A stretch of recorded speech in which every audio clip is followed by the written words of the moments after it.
Welcome to APO Productivity Talk Series.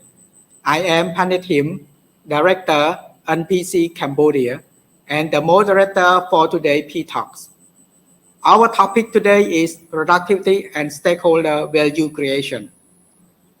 Getting better at what we do helps markets and economics grow, but this growth can also affect people and environment in different ways, both positively and negatively. Professor Philip Sugai and his team at the Value Research Center in Japan have been studying this. They look at almost 1,000 different ways to measure these effects, collect more than 35 worldwide frameworks that track factors, environmental impacts, and social responsibility.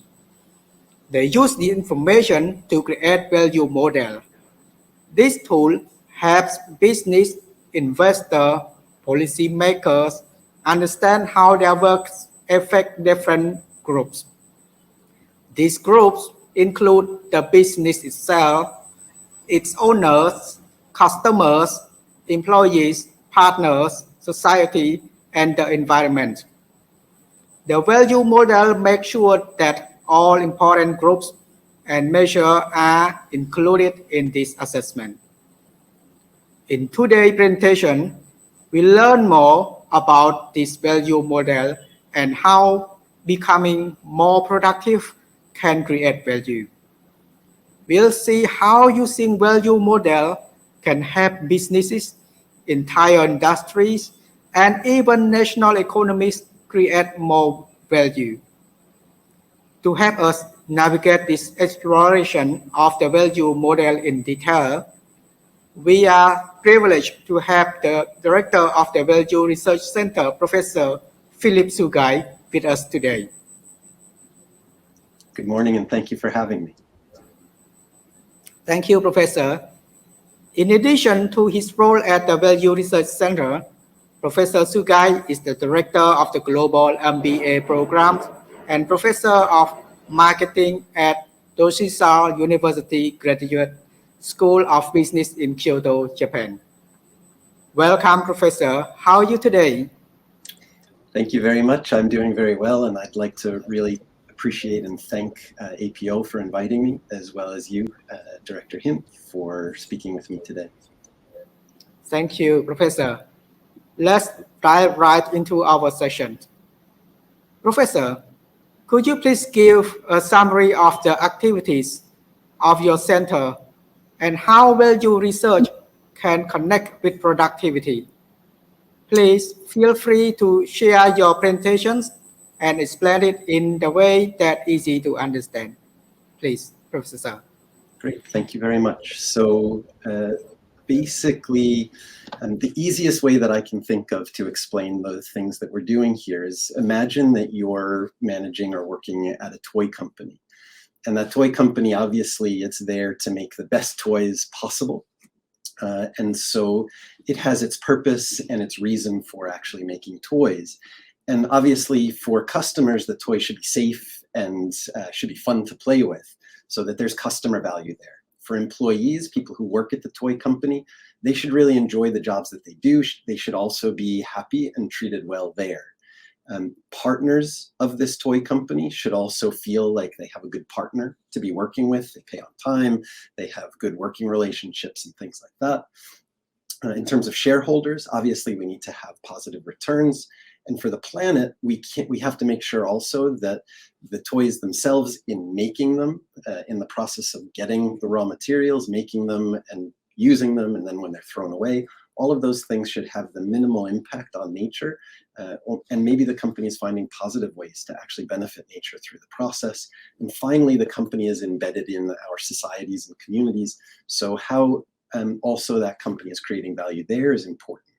So that basically means our work at the Value Research Center is focused on understanding these impacts, but also when we match that with the need for increased productivity, we have to actually see the give and take and what it means when we're more productive, the impacts on value creation in all of these stakeholders. So that's the focus of the work that we're doing at the Value Research Center, and I hope to introduce that to you in much more detail today. Thank you, Professor. Thanks for the easy explanation to help our audience understand the Value Research Center's activities and connect to productivity. We're looking forward to learn more about this. So please start your presentation, Professor. Okay, thank you very much. So again, we'll be talking about productivity and stakeholder value creation. And again, my name is Sugai, and I'm a professor of marketing here at Doshisha University in Kyoto, Japan. And I also hold a number of other roles, including the director of the Value Research Center at Doshisha University that I'll be explaining to you in detail today. So my history, I've actually been teaching marketing to global MBA students for more than 20 years. And I've noticed, as you can see right in this article from The Guardian a little while ago, you can see that marketing itself is being blamed for climate change. And there are other articles that are showing marketing is at fault for many different things. So that sort of puts me at the heart of a troubling issue. If I'm teaching tomorrow's leaders in business, especially in marketing, and all of them are helping to create more negative impact, I'm actually doing a disservice to the world. So that's been sort of at the heart of my thinking. What can we do to actually fix these things?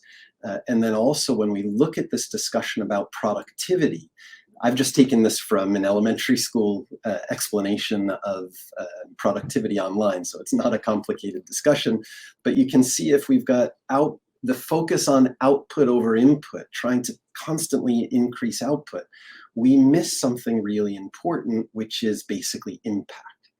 And if you'll notice, actually, very recently, there started to be a lot of global attention over the last decade at least on impacts. And this is the Harvard Impact Weighted Accounting project out of the United States. But there are other projects around the world too that are trying to really account for impacts.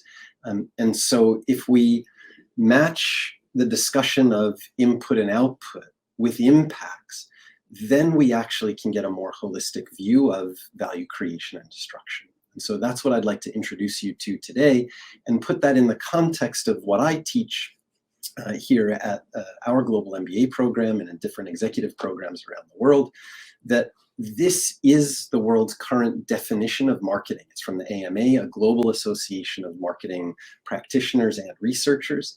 And it basically says marketing is the activity, set of institutions and processes for creating, communicating, delivering, and exchanging offerings that have value for customers, clients, partners, and society at large. So this is a new definition that first came out in sort of the mid-2000s, but it still is here today.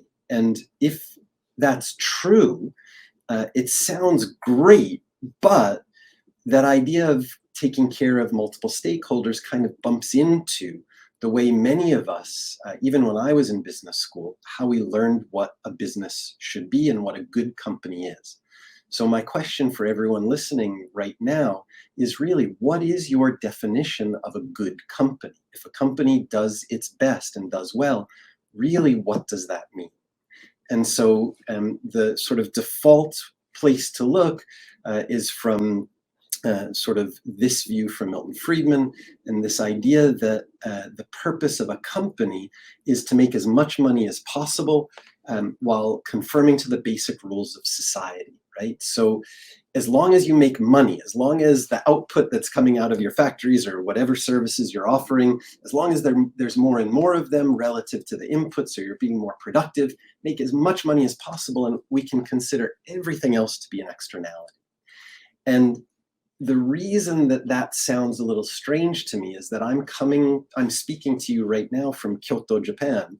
And in Japan, there's a little bit of a different view than what Milton Friedman is arguing. And if you haven't heard this before, there's this idea out of Japan from the 17th century, actually, called Sampo Yoshi. And it means, Sampo Yoshi means 3 directions of good.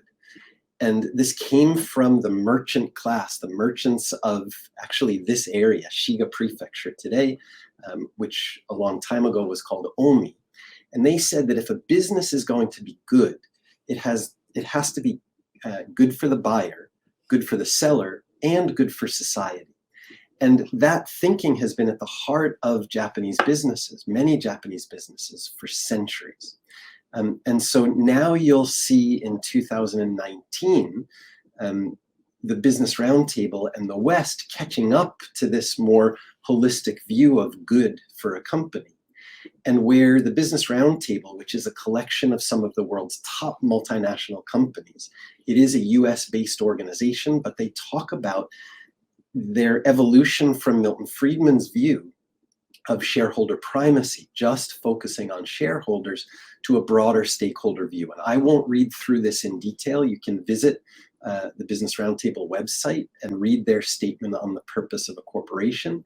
But basically what it says, and I've highlighted it here on the screen for you, is that a good company needs to be creating value for 7 stakeholders. Value for itself, value for its customers, its employees, its partners, society, nature, as well as its shareholders. And you can see all of those details very clearly outlined in this purpose. In Europe also, we have the Davos Manifesto 2020. Klaus Schwab and the World Economic Forum have come out with a very similar view at almost the exact same time as the US Business Roundtable, saying again and again, I've highlighted each of these for you to see, but please read this carefully because it's important. And this also says that the purpose of a company, a good company, creates value for these 7 stakeholder groups, just like the Business Roundtable. So I have a book called Building Value Through Marketing where we talk about those 7 stakeholders. And the question that comes though is really, truly, how do we measure that value? And I've called this, so this used to be, I showed you the Sampo Yoshi. San in Japanese means 3. I've, in the work that I've been doing recently, have transitioned to calling this 7 stakeholder focus, 7 directions of value, or Nanoho Yoshi. Okay, so, but then we bump right back into Milton Friedman and his 1970s article about the purpose of a business. And he said very clearly, more than 50 years ago, all this talk about social responsibility of business is notable for its analytical looseness and lack of rigor, right? It all sounds good. We can say whatever we want, but how do we actually measure these things? So that brings me back to my original problem as a marketing professor. You may think many things about marketing, but one of marketing's roles is to create stories, right? To create brands, to create things, images, ideas, all those things in people's minds. And if we do that in line with what Milton Friedman is saying, we are just part of the problem. And so that actually has led to some issues here where, again, I'm not saying right or wrong, but if you look at Coca-Cola right now, their online website for sustainability, they say very clearly that they have a social purpose around focusing on a world without waste, which is wonderful. But then if we actually go to an outside third party, at the exact same time, we find an independent audit group finding Coca-Cola being the world's worst plastic polluter, not once, but for 5 consecutive years in a row. So even as their productivity is growing, and even as their internal commitments are growing to minimizing their impacts on nature, we still find this sort of mismatch between what's said and what's experienced. And the question is really, who's right? Is Coca-Cola right? Is this break free from plastic right? Are they both right? Is neither of them right? We don't know. And that really is a problem today as we struggle with some major issues that are going on socially, environmentally, with human rights, with all issues that we're struggling with globally. So in light of that, I've created this new term called value washing. You've heard of greenwashing, which is when a company misrepresents the things that it does in nature. But what about if a company says good things about its relationships with its employees, but in actuality treats them very badly? Or a company says something very good about its relationships with partners, but them too it treats very badly. Or society, or these other stakeholder relationships, greenwashing as a term doesn't really sort of apply. So I've come up with this term called value washing, which means that in some way there's a mismatch between what a company says and the actual impacts or outcomes that we experience. And so there's a formula for actually value washing. It's very simple. And if I teach you this formula, I'm hoping that you can find ways to avoid it in all of the things that either you do as an executive in a company, or if you're in a government institution or an NPO, you can look for ways to help businesses or organizations to avoid these things. So one way to value wash is you don't give any clear goals. Second, you avoid any objective ways to measure those goals. Third is you avoid transparency at all costs. Don't allow for transparent feedback loops by outside third parties to exist. Fourth, you basically, again, don't allow those third parties into the equation. And fifth, basically you make things so complex so that you need a team of world-class consultants in order to understand what's being said and done. And if you can do those things, you can value wash and sort of misrepresent or confuse people so that you actually can have negative impacts, but say you're having positive ones. So my research has found that stakeholder capitalism has actually given value washing superpowers. And that may sound strange, right? Isn't this push for stakeholder capitalism good? Well, actually, let me show you some of the results of our research as to why we have to be really careful about this difference between what's said and what's actually done. So why would I say this? Well, let me explain to you a little bit about our research. So my original thinking, this is back in 2015-16, was that there's many different ways of actually looking at value. So maybe what we can do is actually look at the academic literature. So here you can see we looked through more than 1,000 different academic articles, trying to collect every academic article that had a clear formula for measuring value for one or more stakeholder groups. And then the idea was we could aggregate those into some sort of meta model for value measurement across these different stakeholders.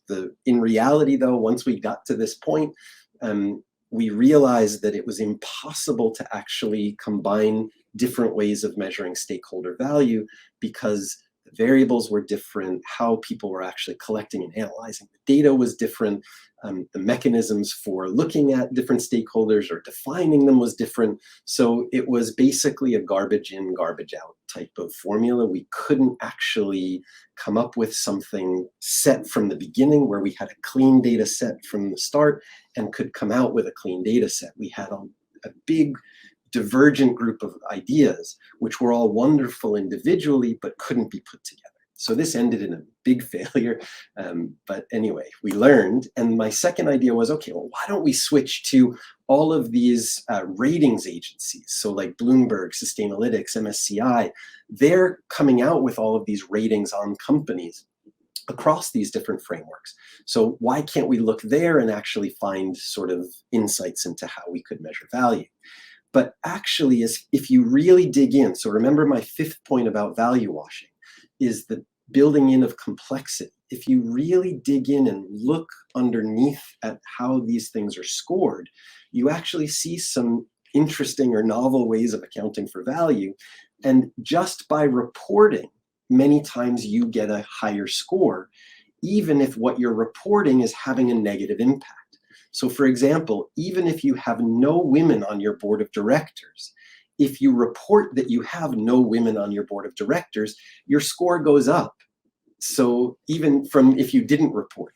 So basically same thing. If you're a huge plastic polluter, if you're reporting that you're polluting a lot, you still may get higher points, even though you're actually having negative impact on nature.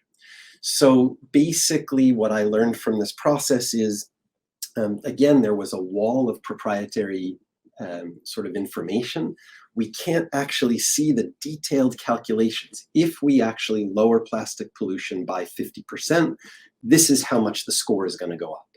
And we had no consistency across these different scoring platforms. So a score in one could be different than a score in another and a third one. So again, it seems like this is actually a wonderful business. So creating data and actually putting it out into the market creates a market for this data, but it doesn't get to the heart of the point that I'm trying to get at, which is really, how do we help companies and societies improve the value that's being created inside of them? So basically, we need to also consider that 80% or more of the world's businesses are micro, small, and medium enterprises.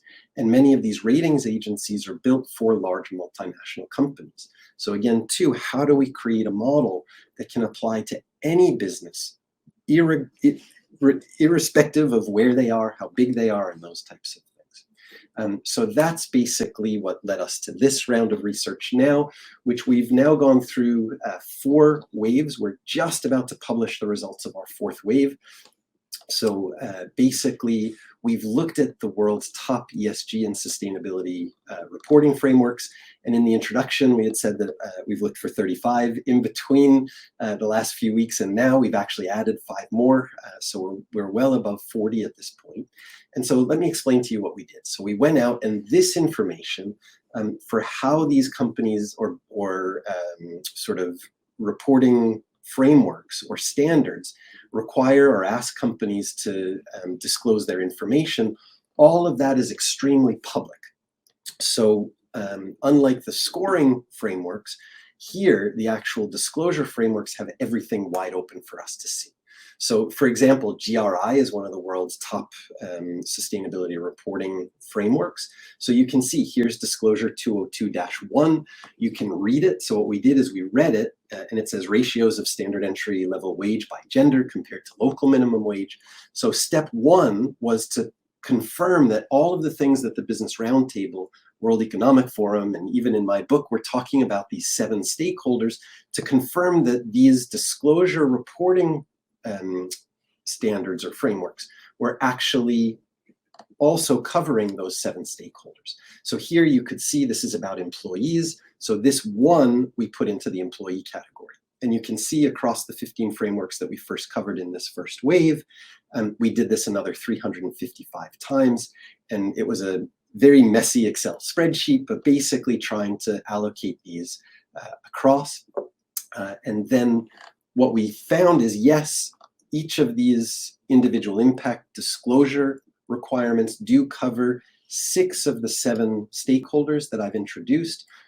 We were a little concerned that the shareholder stakeholder wasn't covered, but when we thought about it, we realized that, well, the world already understands how to account for shareholder value. So of course, shareholder value isn't covered, but then here employees, nature, customer, society, all the other ones were clearly and rigorously mentioned. So we proved that we had stakeholders covered in these different frameworks.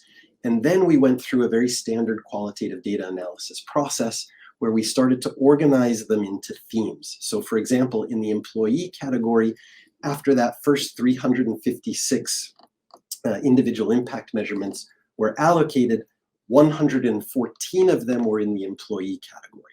So then what we did is we went into the employee category and then separated into themes. So when people talk about employee value, what does it mean? It means a talk about diversity and equity, a talk about fair wages, health, welfare, and safety, development and training, engagement and satisfaction, and human rights. Those are the key themes that came out. So if we're going to create value for employees, we need to be hitting those themes. Same with nature. It was about waste and pollution, water, energy, products, services, biodiversity, and buildings and land. And we went through the same process for customers, partners, society, the firm itself, and we netted out for shareholder value at economic value added, EVA, as our measure for shareholder value. So we've gone in this first wave of research from these 15 frameworks or more, a few more, but around 15 frameworks that had 356 individual impact measurements that we separated into 7 stakeholders, 27 themes. And then basically from there, we scored those 356 impact measurements to understand how good they were at removing value washing. Because again, just like Milton Friedman said, we can talk about all of these themes about value creation, but we need a rigorous way of actually looking at them. So each of these 356 impact measurements we scored on a 5-point scale. Did it have a goal, like just reporting on plastic waste, or clearly reporting the tons of plastic that were being sort of put out into nature? If there is a goal of sort of zero plastic pollution, that would get 1 point. If it was just talking about your plastic waste, it would get 0 point because there's no real goal. Could it be objectively measured? 1 point if it could, 0 if it couldn't. Were there independent feedback loops? Was there a way to check what this disclosure requirement was asking about by an independent third party, or was it exclusively the domain of confidential private data from people within the company? So, and could we have evidence that we did have outside third party checks? So like, for example, carbon, if you're being asked to report on carbon from the UNFCCC, they've got a list of approved consultants and people who will actually come in and check. So that would get 2 points, whereas talking about other things related to other issues might get 1 or 0. And finally, was it a scale variable, something other than a binary yes or no? Was there a measurement that we could do that could, again, address Milton Friedman's issue about rigor? So the best scoring impact measurement, so disclosure requirement by a company, would have 5 points, and the worst would have 0. And so again, we went through, it was a very ugly Excel spreadsheet at that time. We went through one by one and scored every single individual impact measurement across this entire set of 356. And then again, we organized our scoring. So you can see the score from 0 to 5. So for example, diversity and equity for employees, there were 13 individual impact measurements. Here on this slide, it's called micro indicators. We've changed that language a little bit now. But so they had 13 individual impact measurements across 8 of our 15 frameworks. And the scores you can see on a scale from 0 to 5 for those 13. And we did it for every single basic theme and goal in our framework. And again, you can see here, 95% of the indicators were actually less than 4 points. We had no 5-point scale impact measurements. So again, the world's frameworks and standards that are asking companies to disclose their impacts, at least in these first 15, didn't have any that were able to stop value washing. And actually 95% of them were 3 points or less. So that basically got us a little concerned. So we decided we needed to do more research. But you can see here, each of the themes also is supported by each of these different frameworks in various degrees. And you can also, if you look vertically on the chart, you can see some of these frameworks or standards are incredibly comprehensive, and others are very focused on specific issues. And so then the next step in this wave of research was then within each theme, then we dug down into goals. So when we talk about diversity and equity, what do we mean? When we talk about waste and pollution, what do we mean, and what are the goals that are attached to that? And so that turned into, in this first wave, 80 goals. And you can see here that we've now created a system that I call the value model that basically has these 81 goals with specific policies. So we're asking companies to have policies on each of these goals. So when we talk about, for example, let's say physical health, that there's a policy around employee physical health, and the goal is 100% of employees are covered under a physical health policy. So if you are lower than that goal, if only 20% of your employees are covered that way, then you get 2 points in our scale, or 20% in our scale, up until 100%. And so then we can actually see across each of these goals how companies are doing. And the purpose of this is not to get a score. The purpose is to actually help companies improve. And then if anybody says, okay, Professor Sugai, that sounds wonderful and complex, why are you saying that thing?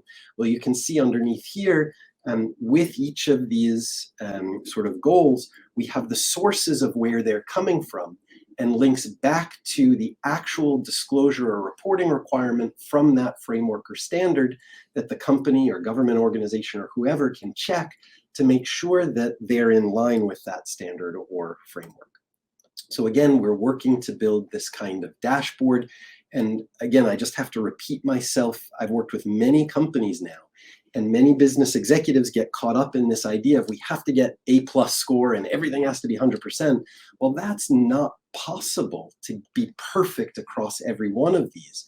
The purpose of this model is to help you see all of these impacts, to assess what's happening, and then to create a strategy going forward for how your organization can become better and better, create more and more value, and in turn be good, or more good. So basically this idea of net force, so we're aligning the force, the trajectory, not only of one company, but now if we have clear goals within this value model, that all businesses, irrespective of their size or location or whatever, are all focused on net zero, right? Or carbon neutral actually is our goal, or zero plastic pollution and zero human rights abuses and a host of other goals, then everybody is aligned in the same direction. And instead of just talking about this stuff, we actually can start to make positive impact.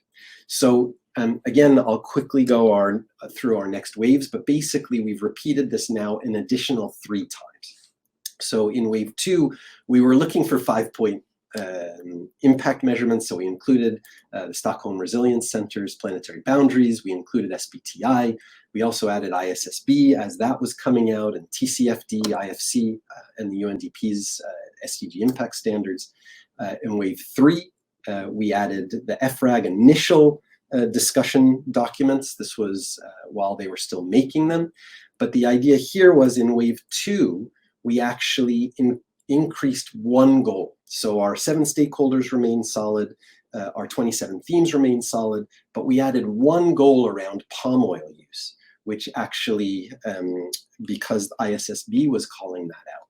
So, but then with FRAG and the introduction of these from the EU, the model itself stayed the same with no changes. So that gave us the confidence to actually say that the model was set. But because there's been so much movement globally in this last year or 18 months, we've added a bunch of other frameworks. We're now over, this says 1,100, I believe we're over 1,200 right now, but we've got more than 40 frameworks and standards included. But the model itself has just, if you remember that source column in the slide that I showed you previously, that source column just keeps growing, but the model doesn't change even with the addition of these new frameworks. So we've published our papers there for free on our website. So just go to valueresearchcenter.com and you can just look at our publications list and download these free just by putting your email address and contact information. And so basically this idea that with this view of business and how it influences its stakeholders, we can think of impact not only one direction. So like from the marketing side, we would talk about customer lifetime value or lifetime value of a customer. That's the business's view of the customer. But we also need to respect and empathize with the opposite side of that relationship, which is their satisfaction or their feelings about the products and services. So I've just recently published an article together with Gautam Mahajan on this idea of 4 specific places that businesses need to be focused on in terms of value creation. So you can see on the top left, FC, it's the firm's view of the value that it's created for its stakeholder. But you need to also measure from the stakeholder side the value that they believe they've received. Just because you say you've created value doesn't mean that that stakeholder has actually received that value. So you need to check across both of those. Plus, you need to also understand the value that that stakeholder believes that they're creating back for the firm, and also check internally to understand what that value actually has been received by the firm. So again, in looking at justice in a relationship between these two stakeholders, and again, I've introduced 7 stakeholders in relationship, so checking in across all of these to make sure that what you say as a business is reflected back by each of those stakeholders, and making sure that there's a just relationship there. So again, I'll leave it to you to review this paper if you're interested to learn the detail, but basically the idea here is value is more than what we say it is, and that's important for us to measure as well. So that means that even if a firm is productive, we keep being more and more productive, the impacts on stakeholders may erase or actually amplify the firm's productivity gains. So impacts don't need to be always negative, but if you're aware of them, we can actually start to see the bigger picture of what productivity actually means. So understanding the inputs and their impacts, outputs and their impacts, and how we create or destroy value in total. So again, we can now assess how each member in relationship views these actual impacts. So this model, this value model, can help you really guide your discussions and research on how value is created towards this common measurement system of well-being for each stakeholder, including your business, as well as the society that it's sort of embedded in. So this idea can go across companies, across industries, across markets, and productivity can then be measured in parallel with value creation or destruction to understand the costs and benefits of productivity gains or losses across entire supply chains and business ecosystems. And this isn't just a business exercise. Municipalities, as well as countries and economic trading regions, could also use this view to better understand the overall impacts and outcomes of productivity gains within their jurisdictions. And again, with that view, I believe that we can actually handle or manage many of these big challenges that are facing us because we have a rigorous, goal-based, objective, transparent, simple or simpler way of actually dealing with, measuring and managing impacts and value. So we can measure this against existing impact-weighted productivity, so we can account for these things quantitatively. So in the Value Research Center, we have a number of projects going on right now that are focused on quantifying what the actual value scores mean. And that leads me to the end of my presentation, and I've talked for a long time, so I'm really looking forward to your questions and hope to dig into anything that you found confusing or would like me to explain in more detail. So thank you very much. Wow, thank you, Professor. It was wonderful to learn about the value models. So now we start the Q&A sessions. Okay, so my first question is, what is the difference between ESG reporting and the value research center approach? Professor, please. Yes, thank you. It's an excellent and important question, actually. So we've seen an evolution of how the investment community actually tries to account for basically externalities. And so ESG is the latest evolution. So ESG, for those of you who aren't familiar with ESG, is environment, society, and governance. And basically, it's a request, or in many places, a requirement from the investment community for businesses to actually report on their impacts for different stakeholder groups. And so actually, ESG is related to the value model because you could see many of these standards and frameworks. So ISSB, EFRAG out of the EU, TCFD, like all of these different frameworks, GRI, are in some way related to ESG. But the problem is each of them has its own unique way of measuring or accounting for those ESG impacts.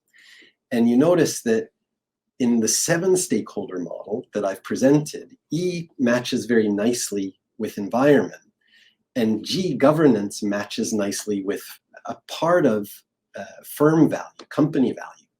But the S category gives a very broad range. What does S actually mean? For some of these frameworks, it means employees, a lot of focus on employee value.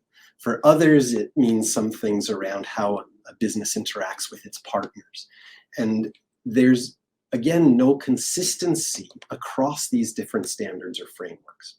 So ESG disclosures and reporting are unique for a business and what it chooses to or what it's required by governments to report on. But the value model, what I've explained to you here, actually integrates all of those into a comprehensive model. So you can see the relationships between all of these. And then one step further, there are very few ESG disclosure frameworks or standards that mandate goals or thresholds. And so what happens is we get into this world where we are excited that businesses are disclosing. But again, just like I said before, we don't know the actual impacts. And we have no way of actually comparing impacts of company A versus company B versus company Z. And that's a problem. So because it's such a complex issue, the Value Research Center is really trying to simplify this, to codify this, and maybe make something like a meta language, the same way that Google Translate will take different languages and actually translate them up to a meta language first before translating them back down to a local language. That's sort of the holistic layer, that umbrella layer that the Value Research Center is trying to create. Thank you, Professor, for the comprehensive answer. We have learned a lot from you today. So I go to question number 2. My question number 2 is, can you please explain how you are currently conduct research on value model and its implementation by businesses in Japan and globally? Great, thank you very much. So we are working on a number of projects here in Japan and globally. And as I was introducing before, we basically have 3 tracks in terms of research. The first track is actually trying to understand how to quantify and qualify what the value model actually means. So we have a big project that's going on out of the EU right now, with a research consortium actually that we're trying to build, but at this point it's actually working with a large research institute as well as one of the world's leading organizations on accounting for intangible assets and intellectual capital. And there are already very, very good systems in place for intellectual capital valuation and intangible asset valuation. And so one thing we're trying to do is actually quantify, using those existing tools, the output or the outcomes of the value model for specific companies. So we have a handful of companies that are actually working through this, using the value model applied with econometric sort of measurements using that intangible asset valuation methodology within this larger research group out of the EU. Secondly, we also have an impact-weighted accounts project where we're actually mapping what the impact-weighted accounts team has done in the past against the value model. And then we have a couple of companies here in Japan that we're actually using to collect their data and again see from an IWA, from an impact-weighted accounts approach, how that actually works. So those are 2 out of the 3 directions. The third is, I showed you a little bit about using the value model as a scoring tool. So we're also using this to actually score the public disclosures that companies make. And we're looking at a number of about 10 different companies in Japan and globally.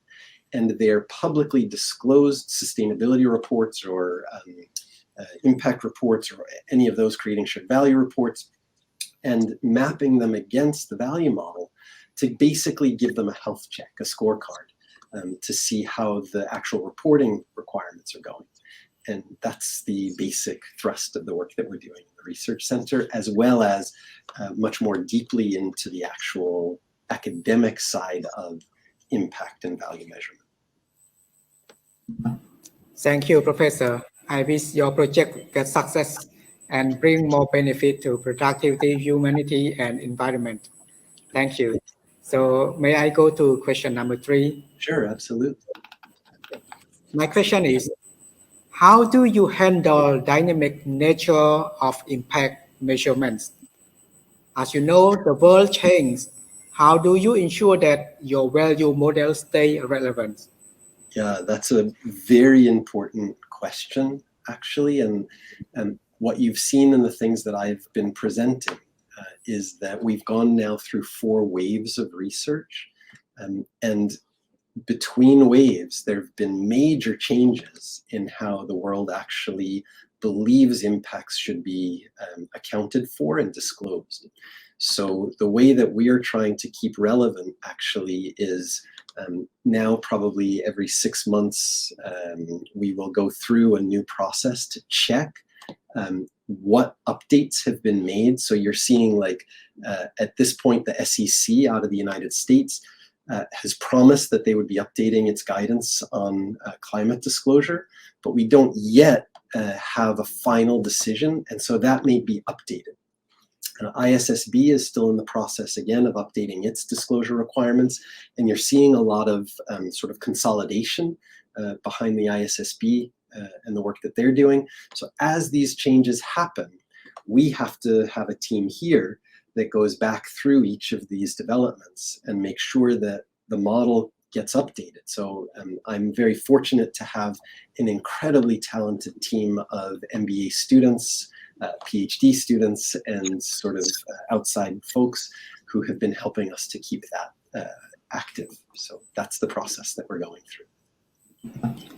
Thanks to you, Professor, and your team for your hard working. And we hope we get more updated model from you.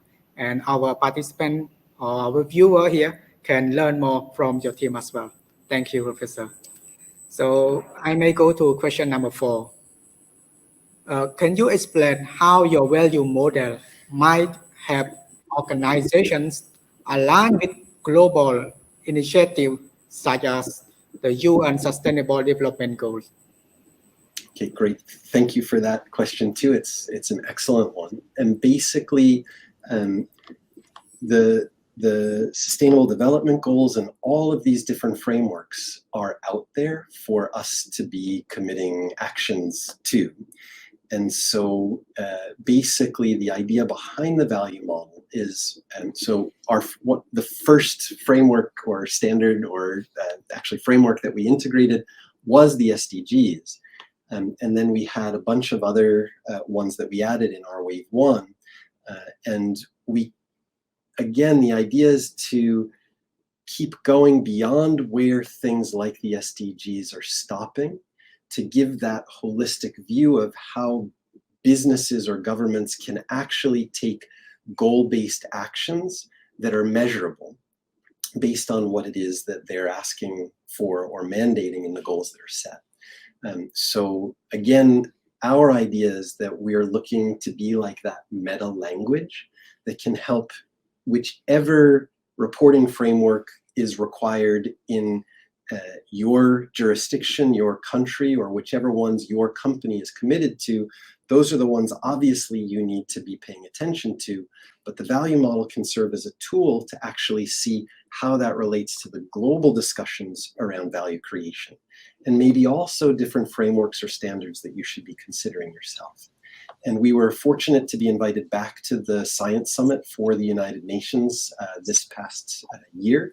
This is our second presentation, and we're actually going to be writing now a white paper for the United Nations sort of 2024 conference to focus on basically what comes after the SDGs, when they actually sort of are expiring in 2030, what are the things that the UN and other key sort of decision makers and leaders need to be thinking about post SDGs? So that's hopefully the contribution that we can be making, and that we can turn the discussion into value creation and really beyond the talk and the hype of it, down to a clear, measurable system that anybody can use to understand and apply. Thank you for your contributions to globals. My next question is, how do you approach the task of educating companies and stakeholders about your value models? And what kind of training or support do you offer?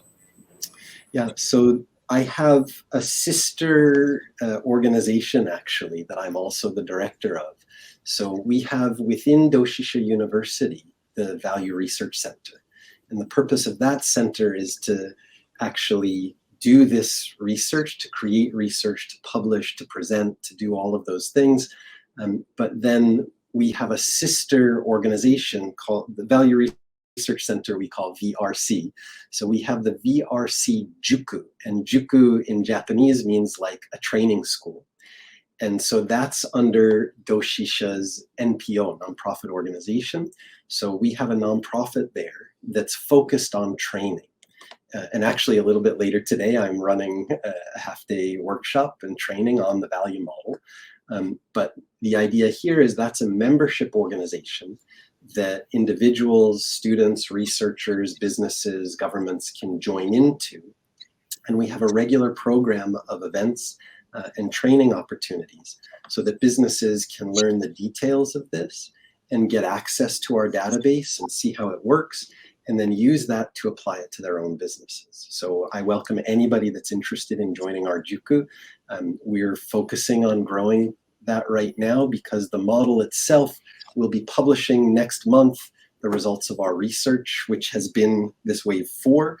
And now with that completed, we're going to be moving over to actually focusing on helping more and more organizations sort of to apply the value model in practice. Okay, thank you, Professor. So now everyone know that we can approach for your support through maybe detailed context after this as well. Okay, my next question is, could you provide insight into how your value model may evolve in the future? Are there any new aspects or consideration that you are looking to incorporate? Yeah, I think there's a few issues that we still definitely need to address. And so at the heart of many of the initiatives in the center right now are some of the things that I was talking about, the matching the value scoring of companies to quantitative outcomes or qualitative outcomes. So this measurement piece is still something that needs to be applied to the value model, and it's definitely research that needs to be done. So I see the value model growing in that way. I'd also like to see this sort of evolve into some type of standard itself so that we can have a standard approach to companies being trained on this. So if we actually do have a global team of people who are trained or certified in the details of the value model and how it can be used, that there's a standard related to that that can be globally accepted and applied. So something related to like an ISO type of standard or something like that, I think would be a very nice evolution here. And again, just constantly growing this to be applied to different governments, different stock exchanges, so that we actually start to get, we turn value creation into a positive thing instead of this constant focus on just sustainability disclosure. And because disclosure is, I mean, again, I'm not in that field. I'm a marketing professor, so I could be wrong, but in many circles that I sort of speak in or people that I talk to, disclosure always comes with a negative connotation. But if we can turn the discussion about, okay, how is your business creating value for these stakeholders? And that's something also that stock markets and governments can be focused on. That could be an exciting evolution of the value model as well.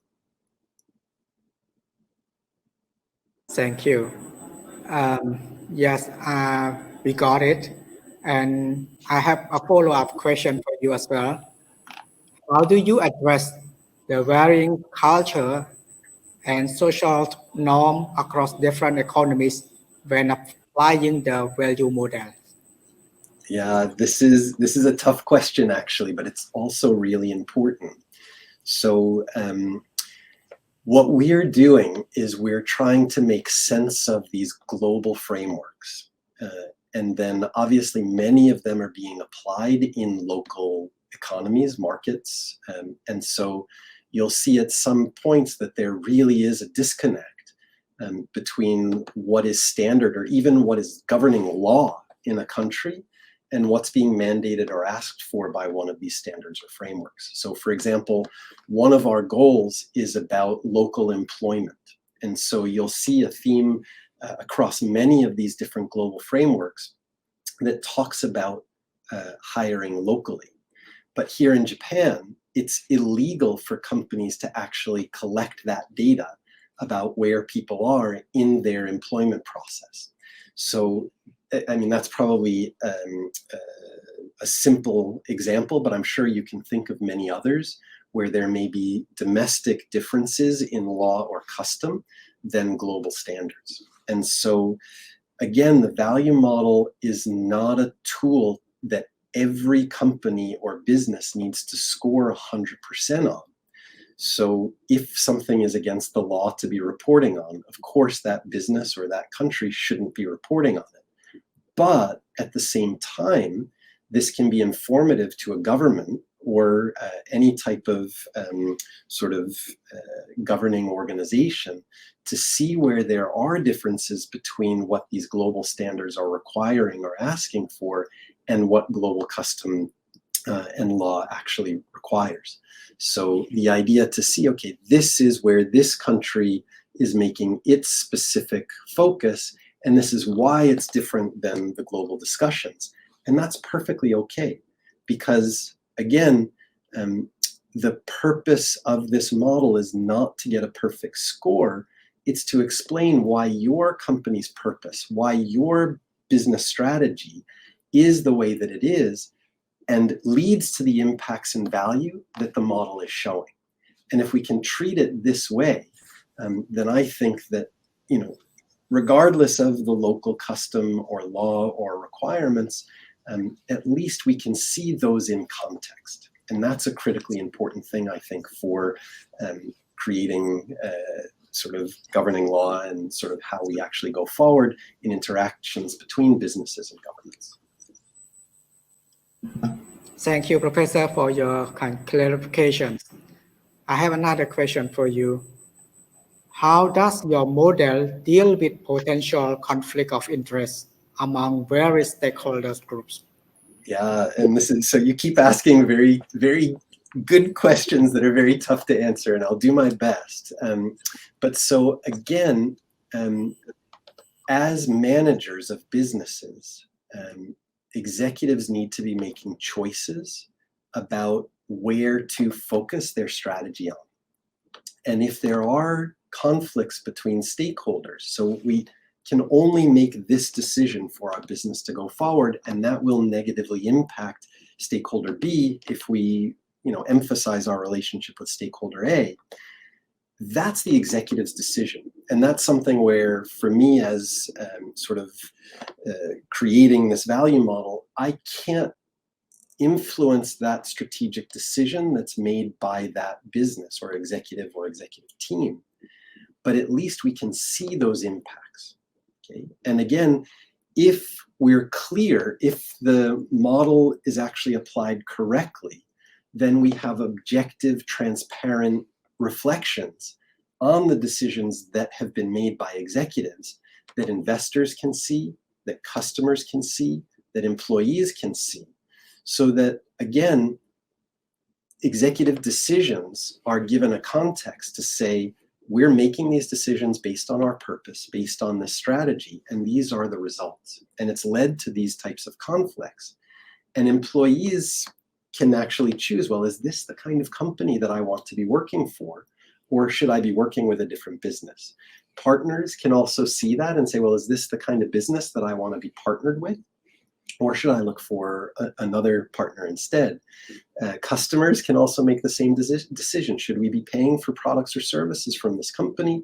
And investors can also make those decisions. So again, rather than being a tool to actually diffuse stakeholder sort of differences, the way that I would hope that the value model is used is it's a way to actually see those and see the power and importance of executive decisions, as well as government regulations that may have led to those conflicts. And so again, it's part of an open, honest discussion about impact and value creation rather than who's right or wrong.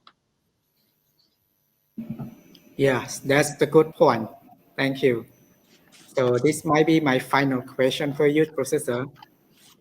What are some of the upcoming projects or research areas that your value created center is excited about? Yeah. So there's many that I'm excited about. It may be after this video is aired. So as we're recording, we're building up for a big event later next month called GIVES, Global Innovation and Value Summit, and that'll be held in Osaka. And basically, we're calling together some of the world's leading experts on purpose, value creation, on ideas related to these different sustainability reporting frameworks. We have many of the researchers who have been working for many, many months and even years on different research coming together.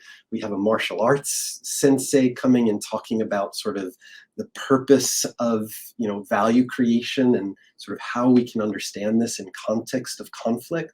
So many different views on sort of what value creation means, the philosophy we need to bring to it, and its implementation. So that's one big thing I'm excited about today, but there's many others that are coming in the future. And if you're interested, please definitely take a look at the Value Research Center website.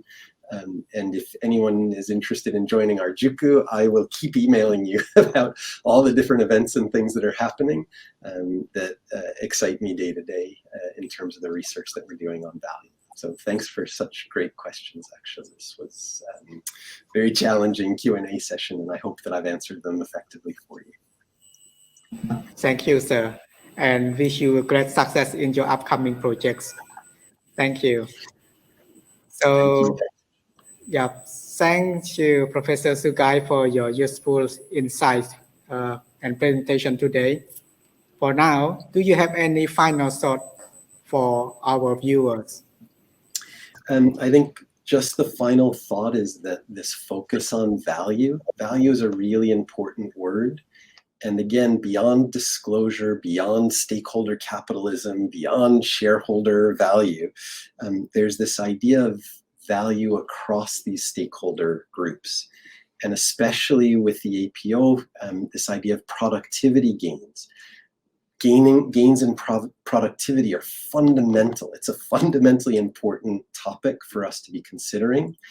And as we progress, as productivity grows, to be thinking about value and impact, I think is a fantastic mixture. And so if the work that we're doing here at the Value Research Center can help sort of put productivity gains in context, I'd be incredibly happy. So I really am a huge fan of the work that the APO is doing. And I hope that in that context, we could actually add this idea of value to make, again, more and more good companies and the world a better place for all of us. Yes, that's very challenging for you and your team as well. Thank you, Professor. Thank you once again for joining us today. I'm sure that our viewers found your presentation and Value Research Center's activities valuable and thought-provoking. The exploration of how this model integrates various stakeholder interests, leverage cutting-edge technology like AI and remain adaptable to our ever-changing world has truly underscored the innovative and transformative approach of the Value Research Center. For everyone with further inquiry or an interest in deeper understanding of the value model and the potential impact on your organizations, I encourage you to reach out directly to Professor Sugai or Value Research Center team. They will be more than happy to answer your questions and provide further clarifications. I hope that all of you in the audience will continue watching the APO Productivity Talks and subscribe to the APO YouTube channels. We're looking forward to seeing you all again next session. Until then, stay safe and productive, and goodbye for now. Thank you, everyone. Thank you.